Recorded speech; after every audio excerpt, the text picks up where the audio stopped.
Hello everyone, and welcome to another one of our videos. Please take a deep breath, relax, and enjoy. When did you realize that you were dating a loser? When he wouldn't try to hold down a job because people said something rude once or twice. We were college-aged and it was part-time work, 6 hours a week work. He was the type to quit without trying to find alternative solutions, and whenever I tried to help him find these solutions, he would just shut it down. Keep in mind, a comment every once in a while isn't a toxic work environment. He'd always been overly sensitive and taken things that weren't even intended to be offensive way out of proportion. He was actually a decent guy, but he wasn't really going anywhere. Every time we hung out he would either be drinking or smoking and never seemed to be able to stay sober for long. He was also working at a factory and was constantly getting laid off and would spend his benefits on weed, beer and rent for the most part. He was also about 7 years older than me and was about 26 at the time. He is a sweet guy but was a bit of a loser. He also cheated on his girlfriend with me. He told me they had an open thing. They did not, so also loser move. His paycheck was used within days of the deposit each month and he would be broke for the rest of the month. He didn't pay his bills and was just spending irresponsibly. He never paid child support for his daughter from a previous marriage. He went through 5 cats in a span of 6 months because each one kept pissing him off and he would release them into the fields near the Navy base. When his answer to "what do you want to do with your life?" was always "I don't know, nothing really," time and time again. I've struggled with feeling unmotivated all my life, but I'd fought my way out of the worst of it and tried to offer him any help that I could. I would have helped him go anywhere in life, if he had only told me where he wanted to go. He just wanted to go nowhere. Nothing, I guess, was his answer to everything. I broke down in nursing school after burning out in less than a year, but one thing I learned there is, you really can't spoon-feed someone who won't swallow. The first date she was horribly drunk and I made sure she was safe and left without giving in to her advances. Consequent dates she would drink 2 bottles of wine in the space, sing along for hours. Badly out of tune, to YouTube videos, and would get angry if I didn't stick around long enough to service her at the end of the evening. Also got really angry when I asked if she would mind being sober the one time she got to meet my mother. You can guess how that went down. Came back from being in the Milt. Moved into my house and expected me to be his mother. Also would not pay me rent unless I reminded him to. He was 2 years older than me. Stayed up all night playing video games. Would get drunk every night by himself. Didn't have a job because he saved a bunch of money while in the Milt. But would never buy groceries. Started to only be into weird intimate practices and kept forcing me to do things with other people I did not like. Worst part is he dumped me over the fact that I sent a picture of myself to a friend. I was fully clothed. He was upset because I looked sexy in the photo and we did dirty things that night in that photo. I didn't look sexy. I looked like myself. How I didn't see he was a loser until after the relationship. I'm going to blame a lot of that on daddy issues. To this day he is still trying to win me back. I finally had to tell him if he doesn't stop I will file a restraining order. Funny how those things work out and how much self-love can do for you. When he told me his plans to get on Social Security to avoid getting a job, like the next day, he was pretty much planning on using me as a support. This was after a month of him convincing me that God had sent him to me and we were meant to be together. His parents invited us on a week-long family vacation to Key Largo and we happily accepted, I thought. About 2 weeks before we were to leave we were in bed at his place and he says, "I wish this could be our week-long vacation. Just stay here in the apartment for a week and hang out." So you'd rather stay in your 1-bedroom and hide from your 2 roommates with your girlfriend for a week while just playing video games and having intercourse and ordering takeout. The exact thing we do every weekend. Instead of rediscover a beach area far away from home with fun tourist attractions and eat out at nice restaurants and have intercourse in a hotel where we could be louder than we ever could be in the shared apartment. Yeah, that should have been my first inkling that I didn't want to spend much more time romantically with this guy. He got fired from his job and then moved into my house with my parents and family. He was 28 and I was 20. I realized he was a loser when he made no attempt to get a job or a place and my parents gave him $5,000 to help him get back on his feet and he ended up spending it all on vacations, going out to eat, and a stupid amount of protein powder. He bought like 8 gallons at one time. All different flavors. He wanted to find the best brand. I mean, it's not that crazy, but he would spend so much on these supplements, except he wasn't paying his credit card bills or his car insurance. He ended up filing bankruptcy. When I realized she is just a shell. No personality or just nothing that stood out in any way, no plans for the future at all or job interests. No hobbies. Nobody showed interest in her before, and even I just gave her a chance instead of being interested myself because my ex said she likes me and kept trying to hook us up. I feel bad for such people. Hard for them to find love if they are boring. Or maybe haven't found their calling yet and hopefully will find it.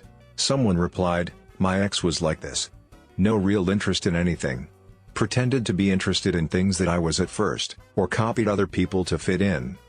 He even went as far as buying a motorbike to try and get my parents in his side when we broke up, did less than 100 miles on a brand new bike before selling it.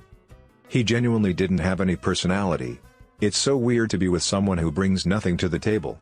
Like you can't even buy them a gift because they don't like anything. After college and some long-distance dating convinced me to move with him to his family's farmhouse under the guise of starting a farm. I was idealistic and thought it was a cool idea, but quickly realized how content he was with waking up at noon to work for, barely, 20 hours a week at a different farm. He has been working like this for 5 years now. And hasn't had health insurance or seen a doctor since he was 18, he's 29 now. He's just so content with sleeping late, barely working, and depending on his family to pay for his housing and food while he just spends his money on 12 racks of beer and cigarettes. I don't know what I even saw in him anymore, to be honest. My now ex-partner of 5 years suggested that we break up so they could drop out of university, move into a house share and screw around. Then in a few months, if they felt different, we could get back together. In the meantime, I should replace the money they drained out of my house deposit savings and buy the house and get everything set up for them in case they came back. Suddenly I realized how lame they were. So I was in a relationship 2 years ago. I was so in love that I didn't notice how badly he treated me. Don't get me wrong. My family is wealthy, etc., but he always pretended to be something much better than me because his family was richer than mine. He never took me to family events or family reunions. I was never allowed to stay over, and he generally never wanted me with with his friends. In public, he treated me like a friend. He also boasted with better grades and always presented me as if I was stupid and could not do anything. Whenever I got good grades, he always said, "Haha, I was better than you." He could never be happy for me. Everything I did wasn't good enough for him. Just saying, I would have done anything for him. But I didn't see the a-hole in him. And then, just before we broke up, he didn't even tell me what his problem was. He stayed with me, although in the end he didn't really love me.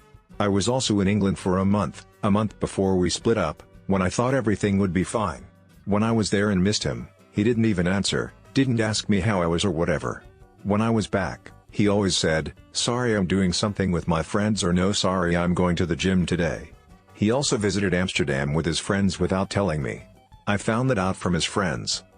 What I'm really about, I was so in love that I never saw what human scum it was. I thought it was normal because I didn't know anything else. Now I have a new boyfriend who really treats me well and where I know that he is honest and kind.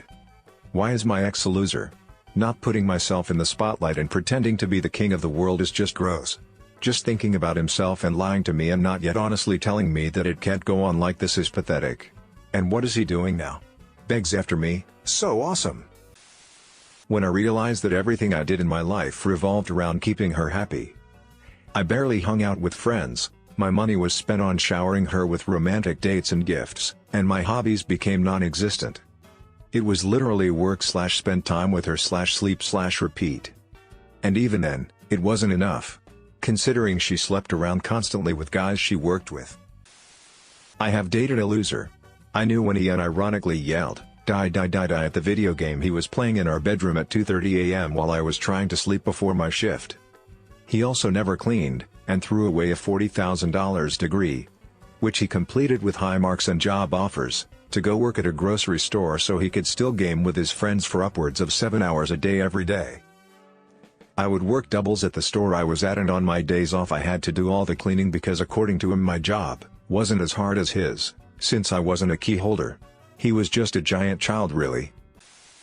When he wouldn't take a job that paid $20,000 a year more, had benefits, his current job did not, and less hours, all because it was 0.5 miles further than his current job.